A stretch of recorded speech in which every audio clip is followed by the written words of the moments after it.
Okay, so you want to own a penthouse in Miami.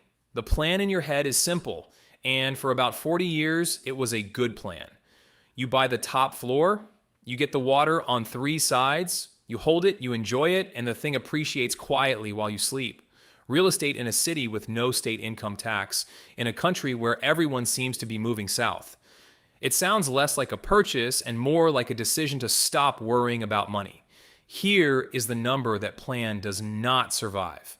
A branded penthouse in Brickell or Miami Beach trades today between $2,500 and $6,000 a square foot. Take a 4,000 square foot unit at $2,600 a foot. That is $10,400,000. Now hold it for 1 year and do nothing at all. No mortgage, no renovation, no furniture, just ownership. That year cost you roughly $419,000. That is $105 per square foot per year. On space, you already paid $2,600 a square foot to buy. Run it forward. Every 25 years, you buy the apartment again. Not the mortgage, not the interest, just the cost of continuing to own the thing you already own.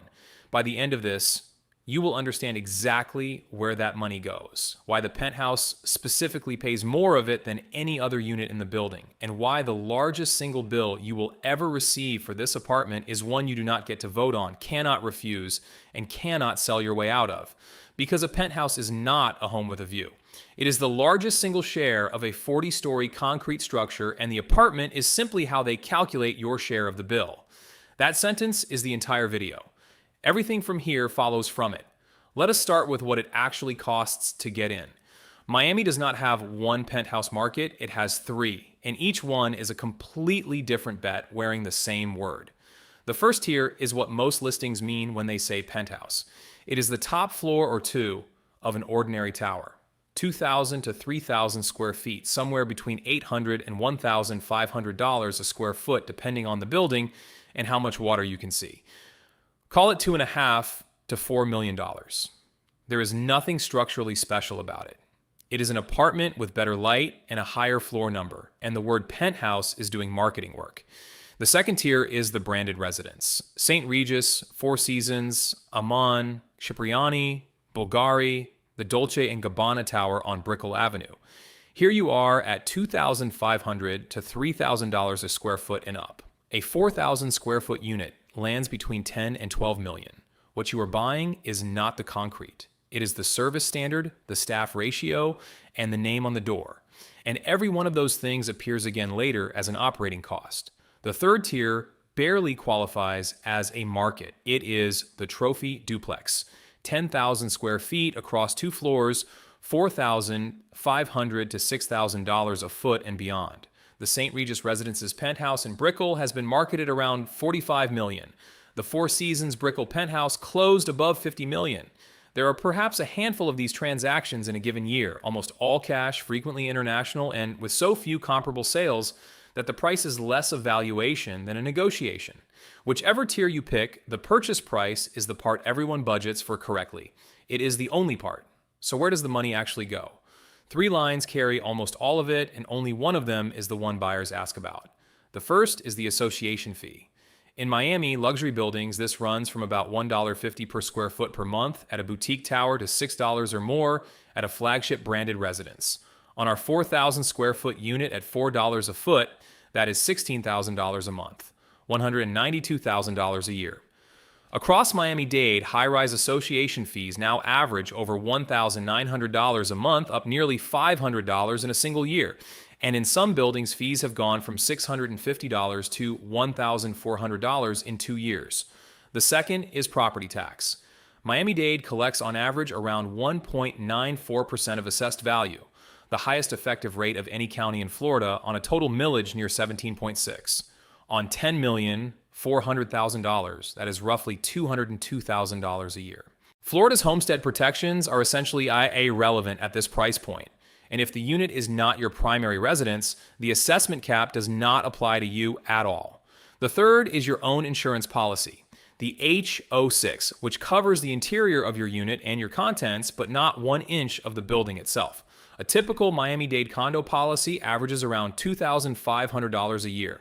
On a unit at this value, with these contents, you should budget considerably more. Add those together and you have the $419,000 figure from the opening.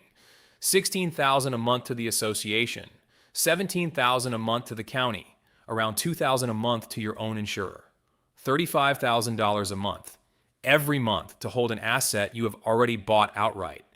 That is $1,147 a day. Now the part almost nobody budgets for correctly. Everything expensive in a tall building is at the top and you live in it. The roof is directly above your ceiling. Under Florida law, roof replacement is one of the mandatory line items in a structural integrity reserve study, which means it must now be funded on a schedule rather than deferred indefinitely. The building's window washing rig is anchored above your head. The elevators run their full vertical length to reach you and stop nowhere higher. Water has to be pumped to your floor by booster equipment that exists because you are up there. The facade at your elevation takes more wind load, more salt, and more ultraviolet than any other part of the structure. Every one of those is a common expense. And common expenses in a Florida condominium are not divided evenly by unit. They are allocated by each owner's percentage share of the common elements. A percentage driven, in almost every declaration, by the size of your unit. Your unit is the largest one in the building, so when the roof needs replacing, you are not paying 1/235th of it. You are paying a multiple of what the studio on the 9th floor pays on a component that sits directly over your bed and nobody else's. There's a second layer here, and it is the one that catches people who have owned real estate their entire lives.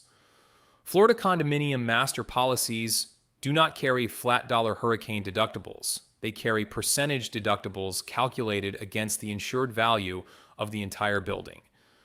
On a tower insured at $250 million, a 2% wind deductible is $5 million. At 5%, it is $12.5 million. That is the amount the association must absorb before the master policy pays a single dollar. And the association has no money of its own. It has yours, allocated by your percentage of the common elements. You can insure your apartment perfectly and still receive a six-figure bill for a storm that never touched your unit. Now let us talk about what can go wrong. The first thing is the market, and it is already happening. Florida condominium values have slipped by roughly 10% over the past 12 months. In Miami specifically, condo prices fell 3%, sales dropped 9%, and new listings rose 27%. Brickell entered 2026 with about 17 months of supply and 113 days average time on market, the most buyer-friendly conditions since 2019. 17 months of supply is the number that matters. It means that if you decide to sell, you are not selling. You are joining a QO. Put that against the carrying cost. A 3% decline on $10,400,000 is $312,000 of value. Add the $419,000 it cost you to hold the unit that year, and the true annual cost of ownership is $731,000, $2,000 a day. And no, the rental market does not rescue this. At $40,000 a month, the top end of the Miami luxury lease market, you gross $480,000. Take 12% for management, and you are left with $422,000 against a carrying cost of $419,000. You have broken even before vacancy, before wear, before income tax, and before the assessment. Many buildings at this tier restrict leasing anyway, some to once per year, some with minimum terms measured in months, which brings us to the thing planted at the start, the special assessment. In 2021, a residential tower in Surfside collapsed and killed 98 people. Florida's legislative response requires milestone structural inspections on buildings of 3 or more habitable stories and a structural integrity reserve study covering 8 critical components, with reserves that boards can no longer vote to waive. Decades of deferred concrete, roof, and facade work across South Florida became due all at once on a legal deadline. At Palm Bay Yacht Club in Miami, 235 units, 27 stories, the association assessed $46 million. Divided evenly, that is nearly $196,000 per unit. It was not divided evenly. It was divided by share of the common elements. Here's what makes an assessment different from every other cost in this video. You cannot decline it. You have no individual veto. The board acts and the obligation attaches. You cannot insure against it. No policy covers your share of your own building's structural repair. You cannot wait it out because an unpaid assessment becomes a line against your unit and the association can foreclose on that lien. And you cannot reliably sell your way out because the assessment must be disclosed, the buyer prices it in, and in a market with 17 months of supply, the buyer has the time to wait for a better building. The person who owns the unit when the board votes is the person who pays. Not the developer, not the previous owner, not the engineer who signed off on the concrete in 1984, you. So let us put the three tiers side by side and be honest about what each one actually is. The high floor unit at $3 million carries at about $111,000 a year, $9,300 a month, $44 per square foot. It is the only tier where the numbers resemble ordinary real estate, and it is the tier where the word penthouse means the least. The branded penthouse at $10,400,000 carries at $419,000 a year, $35,000 a month, $105 a foot. You are paying a premium for service, and service is a recurring cost, not a one-time one. The trophy duplex at $45 million carries at roughly $1,600,000 a year, $134,000 a month, $4,400 a day, every day, forever.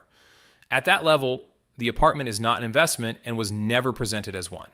It is a consumption good with a resale market attached, and the buyers know it. Across all three tiers, the ratio barely moves. Whatever you pay per square foot, you will pay roughly 4% of it again every single year in perpetuity, simply to remain the owner. The view scales, the bill scales with it. So if you do buy the top floor in Miami, understand what you actually bought. You did not buy the view. You bought the largest share of everything underneath it. And the view is simply where they decided to put it.